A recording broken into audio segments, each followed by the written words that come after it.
Hello guys, welcome back to my channel. My name is Pankaj, my channel name is out of out. तो चलिए हम start करने वाले हैं यहाँ पे exercise 4.3 question number third. Question number third is बहुत इंपॉर्टेंट है। यहाँ पे थोड़ा सा अंडरस्टैंडिंग थोड़ा सा प्रॉब्लम हो सकता है, उसको क्लियर करेंगे। वो डाउट क्या है, बाकी क्वेश्चन ईजी है, ज़्यादा टफ नहीं है। बस थोड़ा सा समझना है क्वेश्चन बोलना क्या चाह रहा है और प्रोसेस क्या है उसका, ठीक है ना। देखो यहाँ पे लिखा हुआ है if is it possible to design, ठीक है। इट इज़ पॉसिबल मतलब यहाँ पे क्या है, पहले उसको वेरीफाई करना पड़ेगा। नेचर ऑफ रूट से पहले क्या करना है, एक क्वाड्रिकेशन फॉर्म करना है। क्वाड्रिकेशन फॉर्म करने के बाद उसको वेरीफाई करना है रूट्स पॉसिबल है या नहीं है, नेचर ऑफ रूट का फॉर्मूला यूज़ करके। उसके बाद हम पता करेंगे अगर पॉसिबल है तो उसका आंसर भी निकाल देंगे, ठीक है ना। तो यहाँ पे लिखा हुआ है रेक्टेंगल मैंगोज ग्रूव, ठीक है। रेक्टेंगुलर चीज़ लिखा हुआ है, तो यहाँ पे एक रेक्टेंगल बना लेता हूँ मैं। तो एक रेक्टेंगल बना लेते हैं यहाँ पे। तो कैसे दिखेगा ये, रेक्टेंगल बन गया। अब देखो रेक्टेंगल बन गया हमारा। अब उसमें क्या करना है हमको,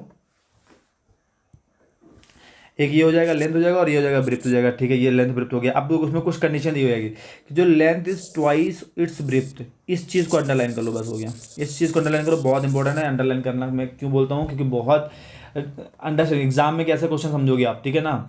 एग्जाम हाल में कैसे समझोगे, आपको जो भी एग्जाम होते हैं तो उसमें समझने के लिए आपको ये कीवर्ड जो है वो आपको दिमाग में रखना पड़ेगा, क्या कीवर्ड दिया हुआ है।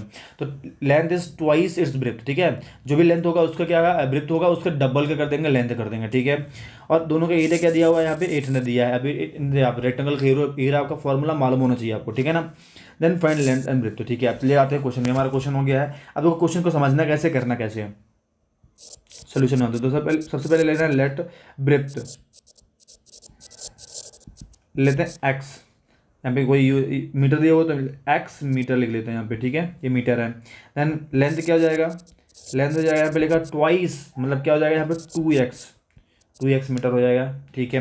अब देखो यहाँ पे हमको निकालना है एरिया दिया हुआ है। एरिया का फॉर्मूला, एरिया टोटल कितना दिया हुआ है, 800 मीटर स्क्वायर दिया हुआ है, ठीक है। 800 मीटर स्क्वायर लिख दिया। अब हमको क्या करना है, एक क्वाड्रिकेशन फॉर्म करना है, तो उसके लिए हमको फॉर्मूला लगाना पड़ेगा, ठीक है ना। तो area of rectangle, area of rectangle formula मालूम आपको, बताओ जल्दी से क्या होता है। फॉर्मूला होता है length into breadth, sir very good, length into breadth होता है, करेक्ट। यहाँ पे हमको एरिया मालूम है क्या, 800 पहले से दिया हुआ है। अभी यूनिट लिखना है, लास्ट में लिख देंगे, ठीक है ना। लेंथ हमारा लिखा हुआ है 2x लिया हो और ब्रेथ लिया है हमने x, ठीक है, ये भी सही है। अब देखो यहाँ से अगर निकालता हूँ मैं तो क्या जाएगा, 2x² equal to 800, 2x² equal क्या हो गया 800। इसको मैं सीधा करके लिख दूंगा तो 2x² इक्वल टू 800, ठीक है। अगर मैं यहाँ पे चेक करूँ, यहाँ पे पॉसिबल है कि नहीं पॉसिबल, आप बताओ पॉसिबल होगा कि नहीं होगा, ठीक है। यहाँ पे डायरेक्टली हम निकाल सकते हैं, पर आप इसको पहले क्वाड्रिकेशन के फॉर्म में कन्वर्ट कर लो, मैं बोलूँगा तो वो करो, ठीक है। तो क्वाड्रिकेशन के फॉर्म में कन्वर्ट करेंगे तो आएगा 2x² माइनस 800 इक्वल टू 0 आ जाएगा, यही आ जाएगा, ठीक है। ये हो गया। अगर आपको अभी रूट, नेचर ऑफ रूट निकालना है तो निकालो, नहीं तो डायरेक्टली हम निकाल सकते हैं इसका आंसर, डायरेक्टली भी निकाल सकते हैं, ठीक है। तो पहले प्रूफ कर दो, उसके बाद ही करो, मैं ज़्यादा बोलूँगा, ठीक है। तो यहाँ पे अगर आप देखोगे ए बी सी का वैल्यू मैं लिख देता हूँ। यहाँ पे ए बी सी का वैल्यू क्या निकलेगा, ए का वैल्यू क्या मिलेगा हमको, कंपेयरिंग लिख लेना। ए का वैल्यू क्या है, x² के साथ ए होता है, ठीक है। तो यहाँ पे 2 आ जाएगा। बी का वैल्यू कुछ नहीं है तो 0 लिख देंगे, और सी की जगह क्या माइनस का 800 है, ठीक है। ए बी सी का वैल्यू लिख दो। यहाँ पे फॉर्मूला हमको मालूम है, डी इज इक्वल टू क्या होता है, b² माइनस 4ac, फॉर्मेलिटी करना पड़ेगा आपको, ठीक है। डायरेक्ट भी निकाल सकते हो पर फॉर्मेलिटी करना पड़ेगा। तो डी का वैल्यू क्या आ जाएगा, यहाँ पे b² क्या है, बी का वैल्यू तो 0 है तो डायरेक्टली 0 लिख देना।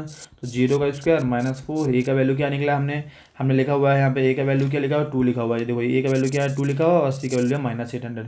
तो ए की जगह लिख दो 2, ए की जगह 2 लिख दो, और यहाँ पे लिख दो माइनस का 800। तो यहाँ पे डी इज इक्वल टू क्या आ जाएगा, यहाँ पे आ जाएगा 0 as it is, minus minus plus हो गया, और 4 2 जा 8, 4 2 जा 8, और 8 8 64, तो 6400 आ रहा है। अब डी का वैल्यू क्या है, मोर देन 0 है, तो यहाँ पे रियल रूट्स मिलेगा, क्या मिलेगा, रियल रूट्स मिलेगा। अब अगर हमको प्रूफ करना है तो डायरेक्टली हम फैक्टराइजेशन कर लो या फॉर्मूला मेथड यूज़ कर लो, कोई भी मेथड यूज़ कर सकते हैं। तो मैं फैक्टराइजेशन करता हूँ। तो मैंने यहाँ पे इक्वेशन 1 दे दिया हुआ है, इसको लिख लो। फ्रॉम इक्वेशन 1 डाल दो, क्या लिखा था, 2x² इक्वल टू 800 लिखा था, यही लिखा था सर, बिल्कुल सर यही लिखा था। अब देखो यहाँ पे क्या करना है, इसको थोड़ा सा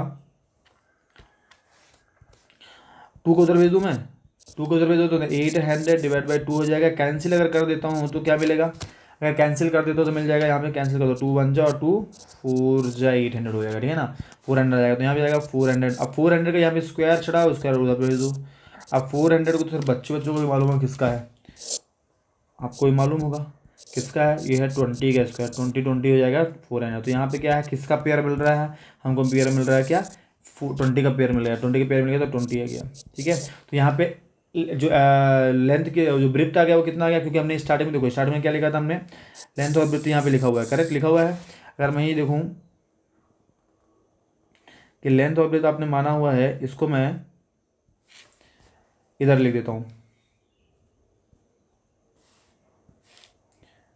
देखो यही माना था हमने स्टार्टिंग में कि length is equal to breadth is equal to x, और लेंथ इज इक्वल टू क्या है, length is equal to 2x। तो x का वैल्यू क्या है 20, तो 20 मीटर हो गया, और इसका क्या है 2x, मतलब 2 × 20 हो जाएगा, मतलब क्या जाएगा 40 मीटर हो जाएगा। तो ये हमारा लेंथ ऑफ ब्रेथ आ गया। तो ये लिख देना कि लेंथ ऑफ ब्रेथ कितना आ रहा है। ठीक है, ये क्वेश्चन हमारा कंप्लीट हो गया है, बहुत ही मजेदार क्वेश्चन था और हमने कर लिया है, ईजिली कर लिया है। ठीक है, ठीक है, तो चलते हैं नेक्स्ट वीडियो में, नेक्स्ट क्वेश्चन में मिलेगा आपको नेक्स्ट वीडियो में। Thank you so much.